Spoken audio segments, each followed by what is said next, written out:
Хәерле иртә, татарлар! Мин Элина Дәүләтбаева, сезгә уңышлы көннәр телим.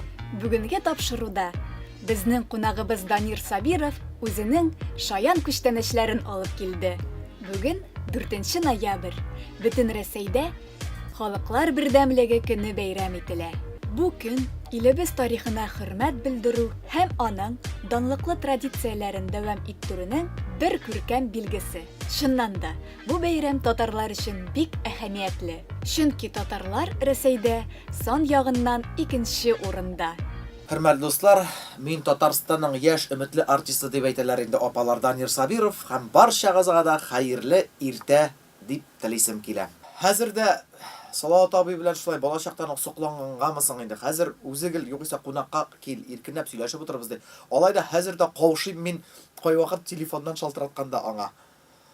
Шалтыратам да шунда сүз таба алмыйчы интегә. Ул дөрес әйткәндә кеше төсле телефонда ала алмый бит интегә. Айдар абая шалтыратсаң, Айдар абый сразу: "Алло, Данир, салам туган, тыңлыйм" ди инде. Салават абыйның аңа яраткан сүзе шалтыратканда: "Әү" диде, ибетте бер паузаның. Мин югал Салават абый исәнмесез? Сәлам диде. Ул тынычлыгына сөйләшә. Салават абый сезгә сөйләшәләрсезме диме? Данир, мин сөйләшәләм. Син бит сөйләшә алмыйсың ди.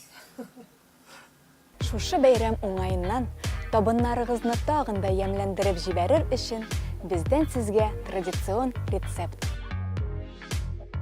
Балык шулпасы рецепты. Вак балыктан шулпа әзерлиләр һәм сөзәләр. Сөзелгән шулпага чистартылган эре балыкны судак, чуртан, корбан балык, сазан 5-8 см киңлектә турап салалар. Тоз, борыч сибеп пешерергә куялар.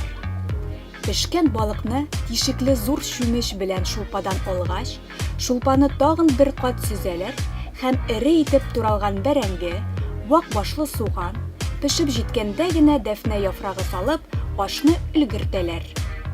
Тәлинкәләргә бүленгән аш өстенә яшел тәмләткечләр сибәләр.